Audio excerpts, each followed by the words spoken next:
हम्म कल्पना कीजिए कि बाहर झमाझम बारिश हो रही है। सड़क पर एकदम पानी भरा हुआ है और कोई व्यक्ति तेजी से साइकिल चलाता हुआ जा रहा है हम्म।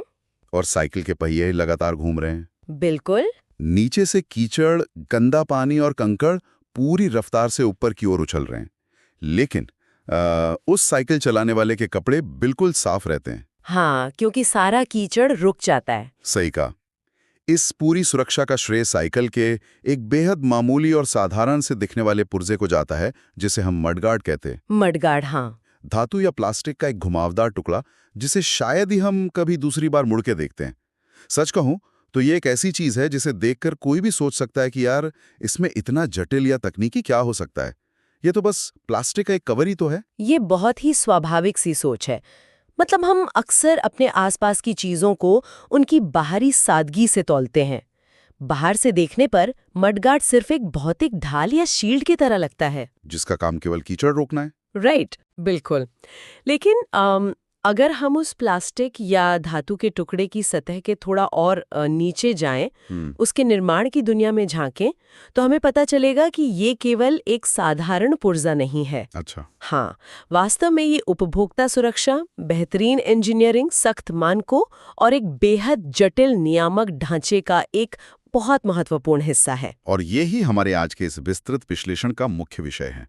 आज हम साइकिल के उस मामूली से मडगार्ड के जरिए भारत के एक विशाल और छिपे हुए सिस्टम का पर्दाफाश करने वाले हैं। सही कहा। आज के इस सत्र में हम जानेंगे कि कैसे सरकार का एक नया नियम पूरी इंडस्ट्री में हड़कंप मचा सकता है।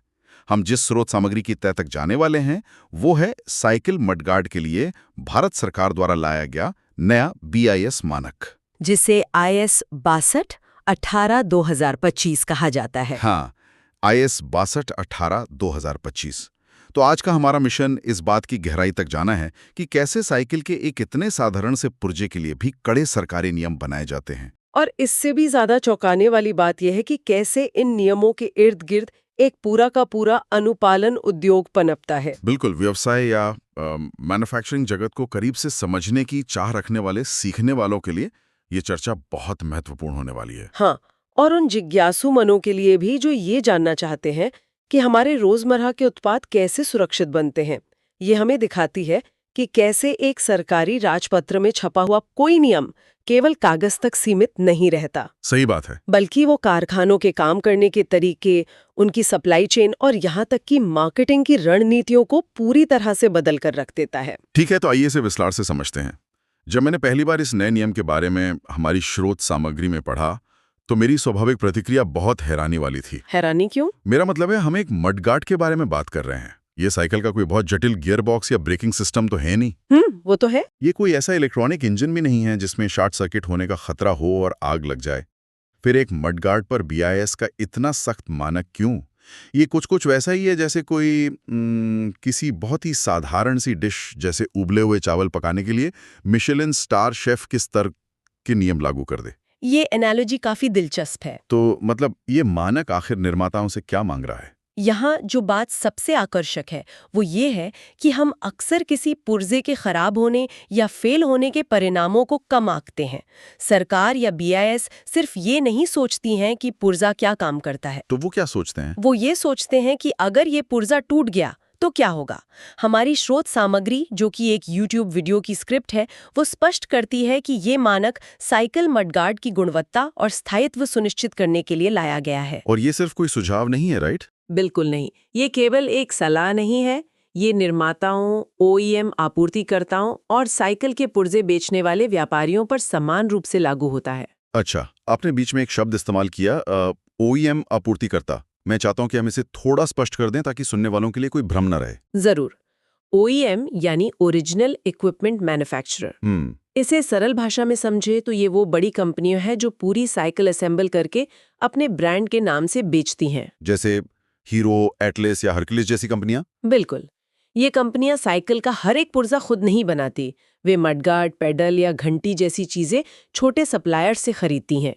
तो यह नियम सिर्फ उन बड़ी कंपनियों पर नहीं, बल्कि उन छोटे कारखानों पर भी लागू होता है जो मडगार्ड सप्लाई कर रहे हैं। अच्छा, तो मतलब ये पूरी की पूरी सप्लाई चेन को प्रभावित कर रहा है। हाँ, और इस मानक में मुख्य रूप से 5 चीजों को शामिल किया गया है।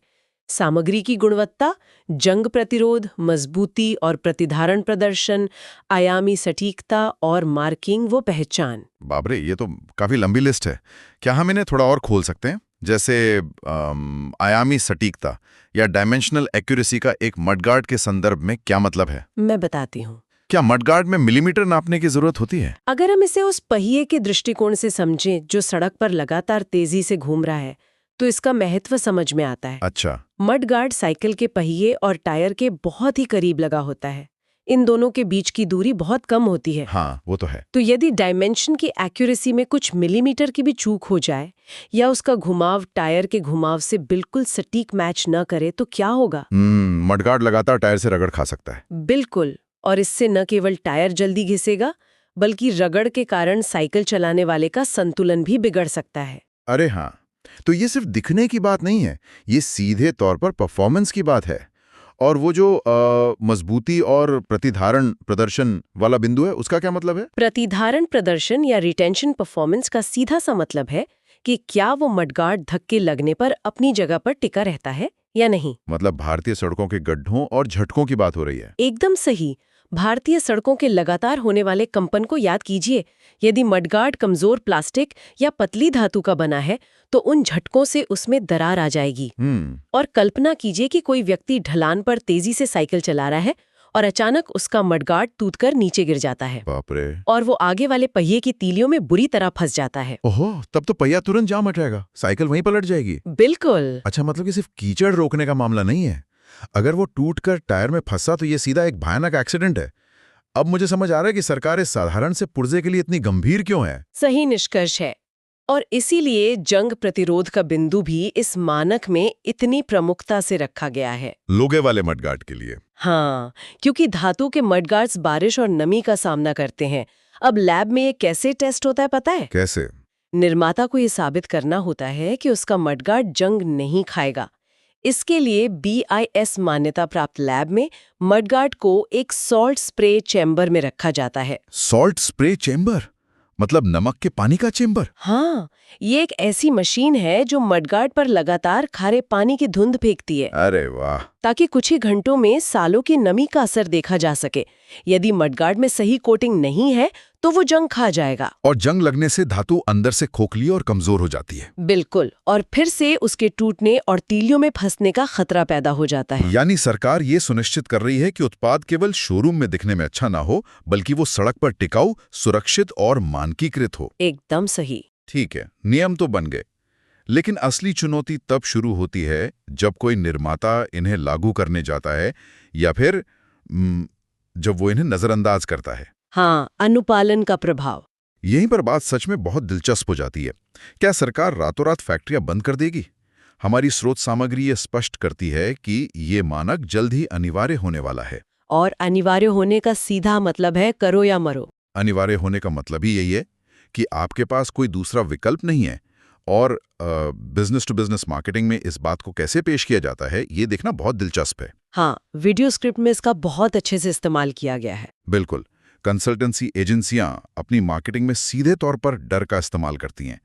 वे बताती हैं कि अगर आपने नियमों का पालन नहीं किया तो आपका पूरा माल रिजेक्ट हो जाएगा। स्रोत सामग्री में वो लाल रंग के बड़े बड़े क्रॉस और रिजेक्शन स्टैम्प के विजुअल्स का जिक्र है। हाँ, वो लाल क्रॉस, ताकि निर्माता को स्थिति की गंभीरता का एहसास हो। वो रिजेक्शन वाली बात किसी भी निर्माता के लिए सबसे डरावना सपना होती है। और वीडियो स्क्रिप्ट के अनुसार अगर उत्पाद मानकीकृत नहीं है तो निर्माताओं को बाजार में प्रतिबंधों का सामना करना पड़ सकता है। इसका मतलब है कि उनके OEM अनुमोदन रद्द हो सकते हैं। मतलब हीरो या एटलस जैसी बड़ी कंपनियां उनका माल लेना बंद कर देंगी। बिल्कुल। उन पर कानूनी और नियामक समस्याएं आ सकती हैं और सबसे बड़ा नुकसान उनके ब्रांड की विश्वसनीयता खत्म हो जाएगी। लेकिन अगर आप सिक्के का दूसरा पहलू देखें तो BIS प्रमाणन प्राप्त करना केवल एक कानूनी मजबूरी नहीं है। तो और क्या है? ये निर्माता के लिए विश्वास, गुणवत्ता और बाजार में स्वीकृति का निर्माण करता है। जब किसी छोटे सप्लायर के पास BIS का ठप्पा होता है तो OEM कंपनी उस पर आंख मूंद कर भरोसा कर सकती है। मैं आपकी बात समझ रहा हूं, लेकिन यहां मैं थोड़ा असहमत हूं। या यूं कहूं कि मेरे दिमाग में एक बहुत ही व्यवहारिक सवाल आ रहा है। पूछिए। ये सब सुनने में बहुत अच्छा लगता है कि गुणवत्ता बढ़ेगी, लेकिन सोचिए उस छोटे कारीगर या उस छोटे कारखाने वाले का क्या होगा जो लुधियाना या किसी छोटे शहर में पीढ़ियों से ये पुर्जे बना रहा है। ये एक बहुत ही जमीनी हकीकत से जुड़ा सवाल है। भारत में साइकिल उद्योग का एक बहुत बड़ा हिस्सा असंगठित क्षेत्र से आता है। क्या इतने सख्त नियम, लैब टेस्टिंग का खर्च और अनिवार्य प्रमाणन उन छोटे निर्माताओं के लिए बाजार में प्रवेश करने में एक बड़ी बाधा नहीं बन जाएंगे? ये चिंता बिल्कुल जायज है।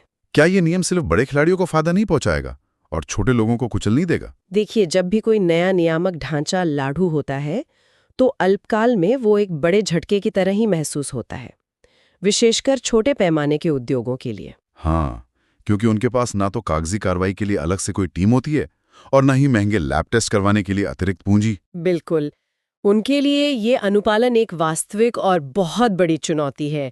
लेकिन अगर हम इसे व्यापक संदर्भ से जोड़कर देखें तो क्या होगा? तो उद्योग के विशेषज्ञ इसे एक छंटनी की प्रक्रिया के रूप में देखते हैं। छंटनी की प्रक्रिया मतलब जो कमजोर हैं उन्हें बाहर करना? हाँ, बाजार में कई ऐसे उत्पाद होते हैं जो केवल कीमत कम रखने के लिए सुरक्षा और गुणवत्ता से गंभीर समझौता करते हैं। वो रद्दी प्लास्टिक का इस्तेमाल करते हैं जो जरा सी धूप में चटक जाता है। मैंने देखे हैं ऐसे मडगार्ड जो हाथ से मोड़ने पे ही टूट जाते हैं। बिल्कुल।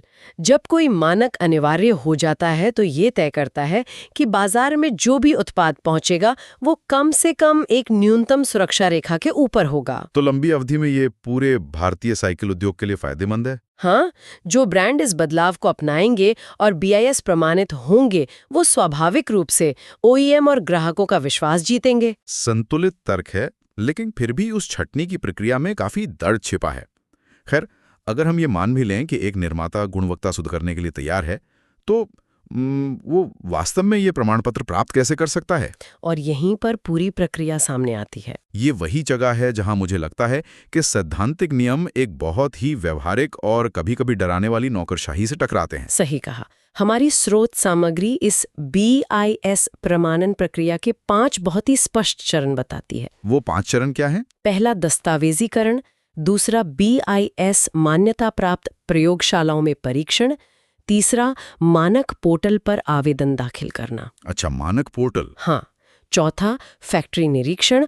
और पांचवा, BIS लाइसेंस प्रदान करना। ये जो पूरी लिस्ट है, इसे देख के मुझे एक एनालॉजी याद आ रही है। क्या? ये तो किसी भूल भुलैया को पार करने जैसा लग रहा है, या फिर मानक पोर्टल पे अप्लाई करना किसी इंटरनेशनल एयरपोर्ट की सिक्योरिटी और इमिग्रेशन चेक से गुजरने जैसा है। हाँ, काफी हद तक। आप सिर्फ अपना बैग लेके कॉन्फिडेंस के साथ आगे नहीं बढ़ सकते। आपके पास हर एक चीज का सही दस्तावेज होना चाहिए, और अगर एक भी कागज कम हुआ तो आपको वापस सबसे पीछे भेज दिया जाएगा। बिल्कुल। क्या ये अत्यधिक तकनीकी प्रक्रिया ही वो मुख्य कारण है जिसके लिए कंपनियों को बाहरी मदद लेनी पड़ती है? हाँ, ये तुलना बिल्कुल सटीक है। हर एक चरण अपने आप में एक अलग कौशल की मांग करता है। जैसे कि दस्तावेजीकरण का मतलब सिर्फ एक फॉर्म भरना नहीं है। इसमें कारखाने का लेआउट, मशीनों की लिस्ट, कच्चा माल कहाँ से आ रहा है उसके बिल।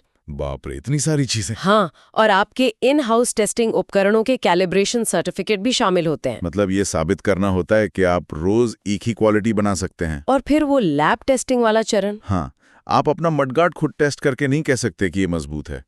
आपको इसे सरकार द्वारा अप्रूव्ड किसी थर्ड पार्टी लैब में भेजना होगा, जहां वे इसे उन सॉल्ट स्प्रे चैम्बर पर परखेंगे। बिल्कुल। और जब ये सब हो जाता है तब फैक्ट्री निरीक्षण का नंबर आता है।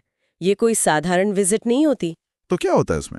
BIS का एक अधिकारी वास्तव में आपकी फैक्ट्री में आता है। वो सिर्फ अंतिम उत्पाद को नहीं देखता, वो ये देखता है कि क्या आपके कर्मचारी सही प्रक्रिया का पालन कर रहे हैं, क्या कच्चे माल की गुणवत्ता की जांच नियमित रूप से हो रही है। ये सब सुनकर तो मुझे भी पसीना आ रहा है। हाँ, प्रक्रिया काफी लंबी है। और हम सभी जानते हैं कि किसी भी सरकारी पोर्टल जैसे मानक पोर्टल पे काम करना कितना उलझाऊ हो सकता है। एक गलत क्लिक, एक गलत फॉर्मेट में PDF अपलोड और आपकी फाइल हफ्तों तक अटक सकती है। बिल्कुल। एक व्यक्ति जिसने अपनी पूरी जिंदगी धातु को आकार देने में लगाई है, वो जरूरी नहीं कि PDF अपलोड करने का भी विशेषज्ञ हो। और यहीं पर इस पूरी चर्चा का एक बहुत ही महत्वपूर्ण मोड़ आता है। वीडियो स्क्रिप्ट की एक बहुत ही खास पंक्ति है जो इस बात को स्थापित करती है। कौन सी पंक्ति? उसमें स्पष्ट रूप से कहा गया है कि प्रक्रिया तकनीकी हो सकती है, लेकिन सही समर्थन के साथ ये सुचारू हो जाती है। हाँ, ये सिर्फ सांत्वना देने वाला वाक्य नहीं है। ये एक बहुत बड़े व्यावसायिक अवसर का संकेत है। बिल्कुल। ये हमें बताता है कि नए सरकारी नियम केवल उत्पादों को ही नहीं बदलते, बल्कि वे एक नई सेवा की आवश्यकता को भी जन्म देते हैं।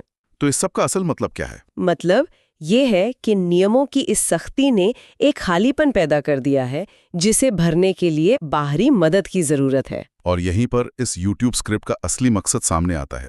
समाधान पेश करने वालों की एंट्री होती है। क्वालिटन्स इंडिया। हाँ, क्वालिटन्स इंडिया। जैसे ही निर्माता इस प्रक्रिया से घबराता है, उसके सामने ये कंसल्टेंसी फर्म एक तारणहार बनकर आती है। ये एक महत्वपूर्ण सवाल खड़ा करता है कि कैसे सरकारी नियम केवल विनिर्माण क्षेत्र को नहीं बदलते, बल्कि इन कंसल्टेंसी व्यवसायों के लिए एक पूरा इकोसिस्टम तैयार कर देते हैं। उनका सर्विस पिच बहुत सीधा है। वे पूर्ण BIS दस्तावेजीकरण, परीक्षण समन्वय, आवेदन दाखिल करने और एंड-टू-एंड सपोर्ट में मदद करते हैं। यानी आप अपना मडगार्ड बनाइए, बाकी कागजी सिरदर्द हम संभालेंगे। और फिर उनका कॉल टू एक्शन आता है। साइकिल निर्माताओं को अनुपालन के मुद्दों का इंतजार नहीं करना चाहिए। हाँ, वीडियो में उनका संपर्क विवरण भी दिया गया है, जैसे फ़ोन नंबर +9193 106 15170। और उनका ईमेल भी है qualitinsindia@hotmail.com। अगर हम इसे एक मार्केटिंग फनेल के रूप में देखें तो ये एकदम परफेक्ट है। वो कैसे? देखिए, सबसे पहले एक समस्या पेश की जाती है कि नया नियम आ गया है। इसके बाद उस समस्या से जुड़ा डर पैदा किया जाता है कि व्यापार बंद हो जाएगा। हाँ, वो लाल क्रॉस वाले विजुअल्स। बिल्कुल। और अंत में क्वालिटन्स इंडिया के रूप में समाधान दिया जाता है। ये डर वाली बात बहुत दिलचस्प है, क्योंकि स्रोत के अंत में कुछ बोनस थंबनेल आइडियाज दिए गए हैं। हाँ, वो थंबनेल वाले सुझाव। जैसे एक थंबनेल है, avoid rejection, get BIS certified, मतलब अस्वीकृति से बचें। ये साफ तौर पर B2B मार्केटिंग में फियर ऑफ मिसिंग आउट का उपयोग है। आमतौर पर हम सोचते हैं कि डराकर उत्पाद बेचना सिर्फ कंज्यूमर चीजों में होता है, जैसे साबुन जो कीटाणु मारता है। हाँ, लेकिन यहाँ बड़े बड़े कारखाने चलाने वालों को डराया जा रहा है कि कहीं उनका करोड़ों का माल रिजेक्ट ना हो जाए। ये सच में एक मास्टर क्लास है कि कैसे नियामक बदलावों को एक व्यावसायिक अवसर में बदला जाता है। बिल्कुल। एक तरफ सरकार है और दूसरी तरफ डरे हुए निर्माता। और बीच में ये कंसल्टेंसी फर्में पुल का काम कर रही हैं। और इस सब में सबसे बड़ा विजेता वो आम आदमी है जो साइकिल चला रहा है, जिससे एक सुरक्षित उत्पाद मिलता है। तो आज के इस विस्तृत विश्लेषण को समेटते हैं।